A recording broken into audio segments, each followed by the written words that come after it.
He makes the right call. Pair of sixes. That's good. You had the ace of spades in. Good in. When you said I have ace four spades, that was tricky. I thought it might be a little tricky. Yeah. Well, the fish swims away with a $105,000 pot. Yeah, that's a tip. Tipped all you poker players out there as well. Daniel Negreanu cannot force Phil Laak to fold, and with that win of over $100K, the Unabomber takes down the second biggest pot at this table. I was easily 40% to fold. I kept getting up to 40 thing. Should have bet 31-8.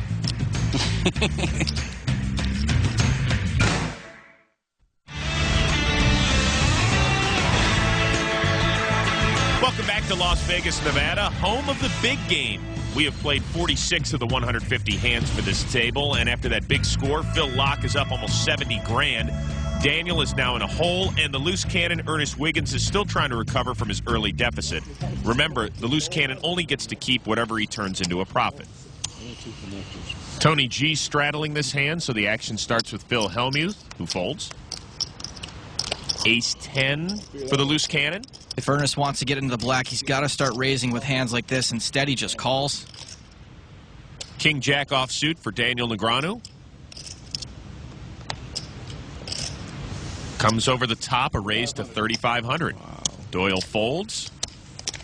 Phil Laak follows suit. So does Tony G. Are you serious, man? It's me and you again, looks like. Nah, it seems like it's always me and you, man. It's not a coincidence. Jesus, I'm so strong, man. I tell you what, man. I'm gonna respect you. I'm gonna respect your poker skills this one time while I'm at this table. Yeah, I think you can gamble, it's all good. I don't mind. You don't have to respect me. Well, you know, I will gamble with you, man, but you making it so you don't want me to gamble with you, No, that's man. not that expensive. You jumping out the window with these bets, man. I only got about 800, 35. Make it 15 or something. Entice me to call. That's an enticement. You look at all that pretty money you got over there. Nah, this double up money, because E double. I tell you what, I'm going to fold, man. I'm going to fold because of my kicker. It's only because of my kicker. Go ahead. E-Dub lays down the best hand. You're a hard man to trap. Man. You know, man. Hard man to trap, easy man to push around. This don't smell right, man. Look at that, Daniel. I looked over to see if he was straddling. No straddle this time, boys. He's putting the straddle restriction. The people that want the game bigger straddle, and the people that don't. But aren't you worth more than everybody at the table combined? For sure. And you still want to knit it up? I doubt that. What? Tony G's worth like 187,000. Is that what you got in front of you? I got some at home too. Got 20 grand at home. Tony's got deck of millions. Action folds around to the Hall of Famer, who folds as well. Oh my Lord! Look at this. I might get a walk. No walk. I got to raise it. There's a raise by Tony G to 1,400. Phil knows Tony G's likely to raise with any two. And so Phil makes the call. You want to have something out there worth attacking, right? That's the idea. It'd be boring if we just see the flop. 10-9-6. Laak hits bottom pair. I check. Goes check, check. King of hearts on the turn. Action card. Both players now have top pair. Phil Laak has two pair. And he checks over to Tony G, who bets 1,500. That looks like my card. Tony G telling the truth for once. Only Laak's got him crushed. You got something. You qualified? I called. Yes, you did.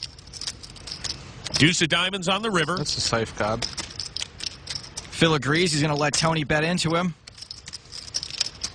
Tony G makes it 5,000. Phil may be contemplating a raise. Decides it's not worth it, makes the call. And he shows Tony the bad news. King's End. Too good. Laak played that pretty cautiously, letting Tony G do the work for him. Yep.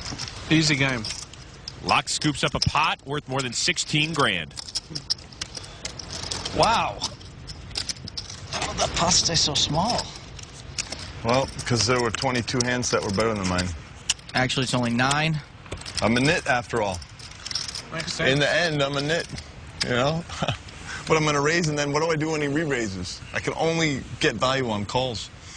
Then I have to... And I made a big bet anyway, so... Another nice hand for the loose cannon. He's going to want to start raising some of these nice hands, and he limps again.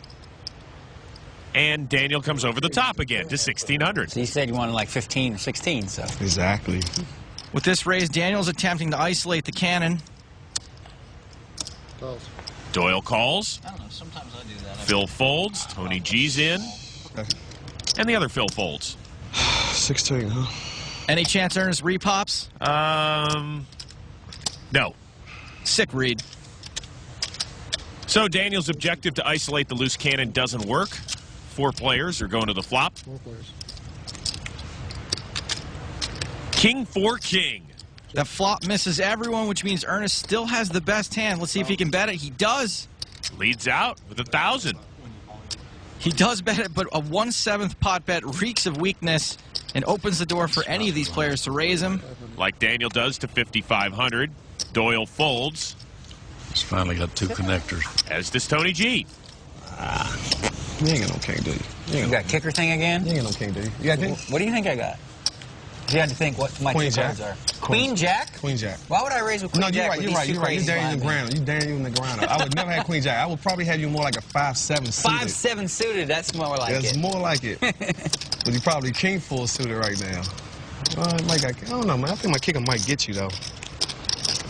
How much? Made it 55 total. 55 total. You think you might hit your kicker because you got a king, right? Everybody know that. Yeah, everybody knows that. Since everybody think that I'm a fold. I thought you had a king for sure. Yeah, nah, I had a king though. I folded king 4, but I can't recall. You hit There king you four? go. I think I may have opposite. That's a hand we probably want to see on TV right Yeah, there. we'll see that one on TV. Daniel senses weakness, strikes, and reaps the benefits. The loose cannon gets steamrolled by Negreanu again. Can he pick it up? Find out when we come back. Welcome back to Las Vegas, home of the big game, where the loose cannon stack is beginning to slip. Right now, he's with Amanda Leatherman. Ernest, you still have a bit of work to do out there. Definitely, I found myself falling into a deep little hole right there, but not that deep though. Pretty average, I would say. So I do have work to do, but I'm quite confident I'm gonna do it. Do you feel settled in yet? You getting along with everybody? Everything's going all right? Yeah, I am actually though. It's feeling kind of great. Just ironic that it seems as though I'm doing a lot of heads up with Daniel. So I'm just trying to. I gotta watch out for that. You showed Doyle your aces earlier. Yeah, I did show Doyle my aces, and the reason why I did that is because I respect Doyle Brunson. Like he's one of my icons in poker. So Doyle and Dan, like, yeah, I will give him that. But honestly, probably I'm not showing no more hands today though. Don't show any more hands and get out there and get them, okay? Gotcha. Thank you. E-Dub's got to start stepping on the accelerator. We are more than a third of the way through the 150 hands to be played. All right, y'all. Let's get back to the action. She tell you to knock me out? No, man, I had to tell her. Like, You giving him strategy tips on how to beat me? Small ball, baby. Huh? Small ball, baby. yeah, selling with a lot of heads up hands. Yeah, that's all. Your option to straddle, Tony G, if you'd like to. Yeah. I'm going to. As long as Phil and Tony do it, I'll do it all the time. I think we're going to lose Helmut this time. Yeah, no, That's my tell. he did it once. He's proud of himself. Yeah, he did he's pull it good. through. I saw him do it, too. And he bluffed us, too. He did the bluff Yeah. straddle, which was a tough move to pull. But I knew it was I saw the tell because he had cut it and put it back in the... Tony G reserve straddles. targeted. Phil folds. A small pair for E-Dub. Limps in again. Call 800. Excuse me. And Negreanu's over the top again. This time it's cheaper, notice. Once again, Daniel trying to isolate the loose cannon. Can't do it as Doyle calls. Locked folds. Tony G folds. Well, there's a lot of money out there, baby. A lot of money out there. Go and get you some. E-Dub makes the call. 3 players off to the flop. I had no heart, no nothing. 10 Jack tray. Both Doyle and Daniel have flop top pair, but it is a draw-heavy board. Both seem content to see another card. In fact, all 3 will. And 3's the magic number on the turn. The way the action's gone so far, Doyle's got to think his jack's good. He's going to bet, try to get some value out of top pair. That's 8,000. All right, go ahead. Go ahead. Let me see what Daniel will do. E-Dub folds. And let's see what Daniel does. Daniel also probably thinks he has the best hand. So he makes the call. The river card, a 9 of diamonds. Daniel pairs his kicker. Now Daniel does have the best hand. Good spot for a value bet. Doyle is checked on over to Daniel. How's a value bet of 12,000? This is the biggest hand I've had. Quick call. Got Jack 9. Tough river card for the legend. Doyle Brunson running very salty tonight. I don't think I got anything else, do I? No. You get 13 back, right? Just can't seem to catch a break. One there. And Daniel Negreanu rakes in a pot of nearly $51,000. Nice little game y'all got here. Stay tuned, folks, while we conjure up our sarcasm statistic. Hope you're proud, Daniel. You've tilted the godfather of poker. You'll probably wake up tomorrow with a severed horse tournament in your bed. You broke my heart, Daniel. I actually do a better Phil Hellmuth impression. I'll save that for later in the series. But the action does start on Phil. King 10 offsuit. Raises to 800. I'm out of here. Loose cannon folds. Oh, he just made it 8?